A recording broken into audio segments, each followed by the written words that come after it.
90లో బయటకు వచ్చినప్పుడు అప్పుడు ఇప్పుడు ఇప్పుడు బయటకు వచ్చిన వాళ్ళంతా మీ మిత్రులే కదా అప్పుడు? అవును. వాళ్ళ గురించిన అవగాహన ఏమిటి? మీకున్న అవగాహన ఏమిటి వారి పట్ల? ఇప్పుడు అప్పుడున్న అవగాహన. అప్పుడు ఏం చెప్పినానంటే పార్టీలో చర్చ జరిగింది. పార్టీలో ఉన్నప్పుడే నేనేమన్నా అంటే ఇప్పుడు మనం 1977 నుంచి 84 దాకా విద్యార్థి సంఘాలని, యువజన సంఘాలని, రైతుకుల సంఘాలని, విప్లవ సంఘాలని, పౌరకుల సంఘాలని, మొత్తం ప్రజలని, సింగరేణిని, ఆర్టీసీని ఆర్కట్ చేసినాం కదా. ఇది జీవితం అంతా జరగాలి. ప్రజలు ఎప్పుడు రహస్యంగా జీవించరు, ప్రజలు బహిరంగంగా జీవిస్తారు.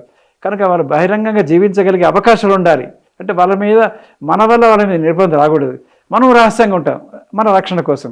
అంతేకాని వాళ్ళ మీద ఇప్పుడు మనం క్రాంతి పత్రిక ఉన్నది. క్రాంతి పత్రికలో నువ్వు రైతుకుల సంఘం పోరాటాల గురించి, సింగరేణి పోరాటం గురించి నువ్వు దాన్ని రాస్తే అది పార్టీ పత్రిక. ఈ పార్టీ పత్రిక నీ దగ్గర ఉంది కాబట్టి నీ దగ్గరికి నాయకులు వస్తున్నారు, నువ్వు తిండి పెడుతున్నావు, సానుభూతుడు, నువ్వు కార్యకర్త అని చెప్పేసి అరెస్ట్ చేస్తారు. అందువల్ల అలా వేయడానికి వీడు పార్టీ పత్రిక సిద్ధాంత పత్రిక ఉండిపోవాలి.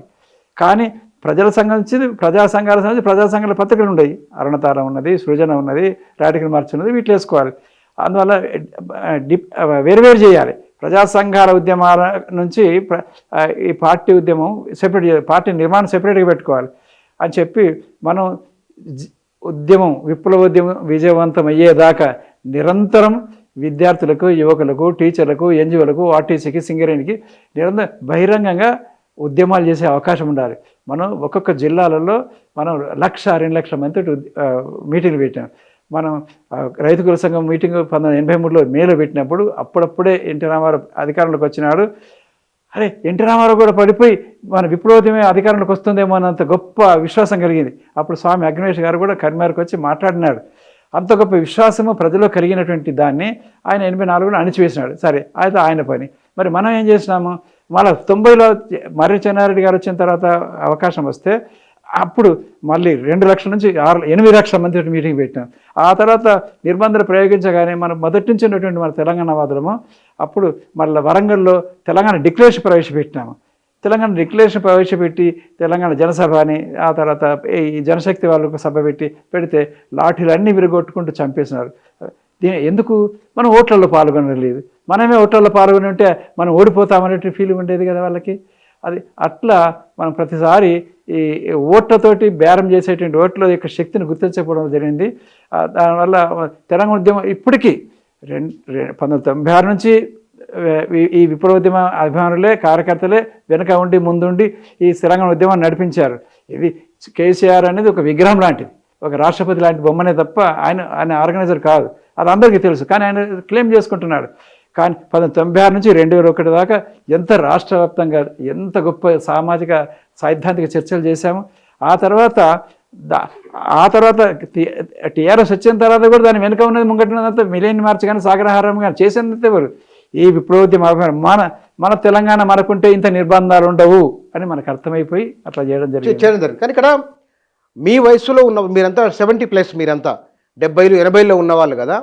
సరే వాళ్ళు ఇప్పుడు అదొక తరం ఉన్నది, కొత్త తరం వాళ్ళు ఉన్నారు. బయటకు వచ్చిన తర్వాత వాళ్ళు ఏ ఎజెండా తీసుకోవాలి? ఒకటి, భారతదేశానికి సాయుధ పోరాటం పనికిరాదు.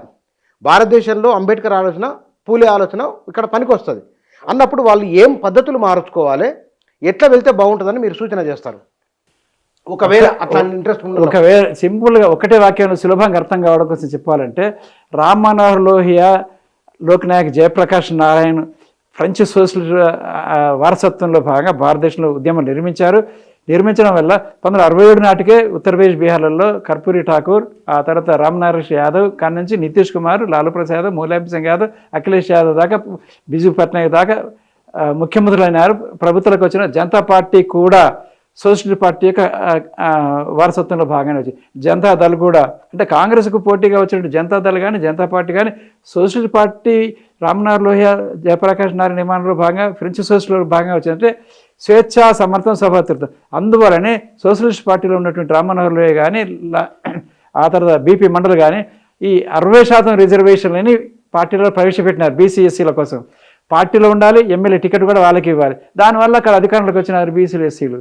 అయితే ఈ సోషలిస్టులకున్న కమ్యూనిస్టులకున్న ప్రధానమైన తేడా అంటే వీళ్ళు కులాన్ని గుర్తించకుండా కులాన్ని వ్యతిరేకించినారు. బీసీలను వ్యతిరేకించినారు, ఎస్సీలను వ్యతిరేకించినారు, అసలు కులాన్ని పదాన్ని వ్యతిరేకించినారు. అంటే వీళ్ళలో అగ్రకుల నాయకత్వం అంత కులతత్వం ఉందన్నమాట. అంత కులతత్వం అండి, అంతగా నీచంగా చూసినారు కులాల వాళ్ళని. వీళ్ళు ఎదగాలని కోరుకోలే.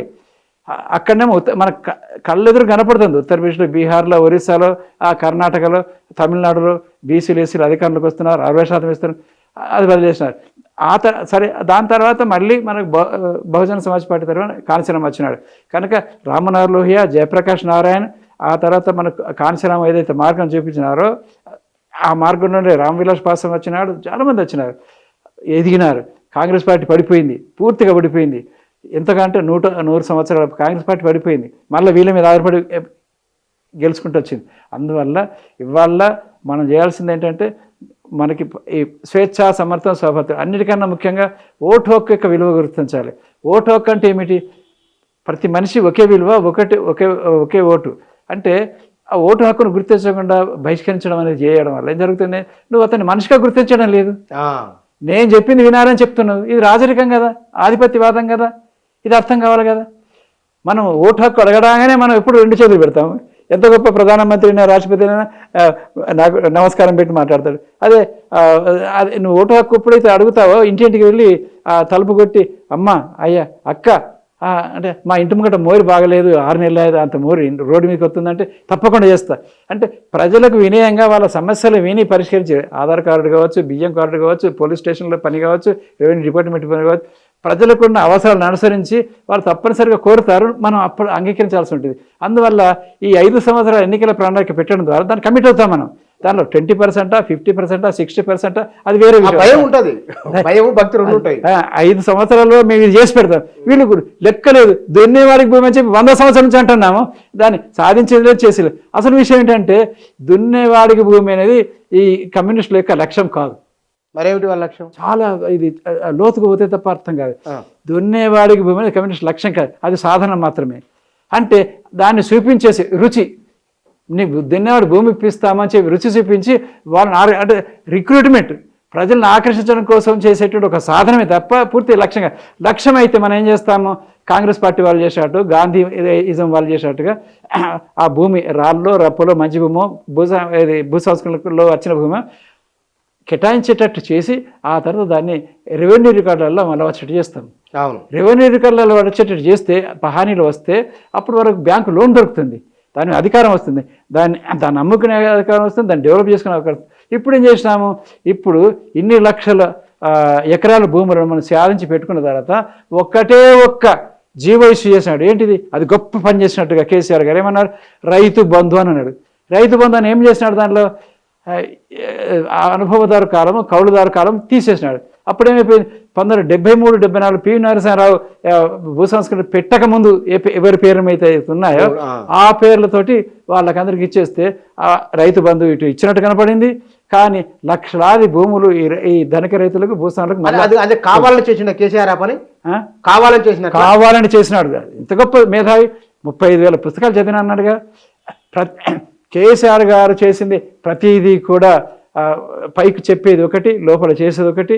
ఆ తర్వాత రైతు బందే కాదు, ఇప్పుడు మేకల పెంపకం, గొర్రెల పెంపకం, ఆ తర్వాత ఆసరా పథకం, మహిళలకు ఆసరా పథకం అని పెట్టింది, ఆ తర్వాత చేపల పెంపకం, అన్నీ సమగ్ర కుటుంబ సర్వే లెక్కలు తీసిన తర్వాత అదే ఎన్నికల మేనిఫెస్టో అనుకున్నాడు, అదే భగవద్గీత అనుకున్నాడు, దాని ప్రకారం పోయినాడు. అన్ని ఓట్లే. ఆసరా పథకంతో 46 లక్షల మంది మహిళలు, 46 లక్షల మంది ఓడిపోయింది కదా. అయినా ఓడిపోవటం తప్పలేదు. ఓడిపోవడానికి ఆయన పరిపాలన విధానం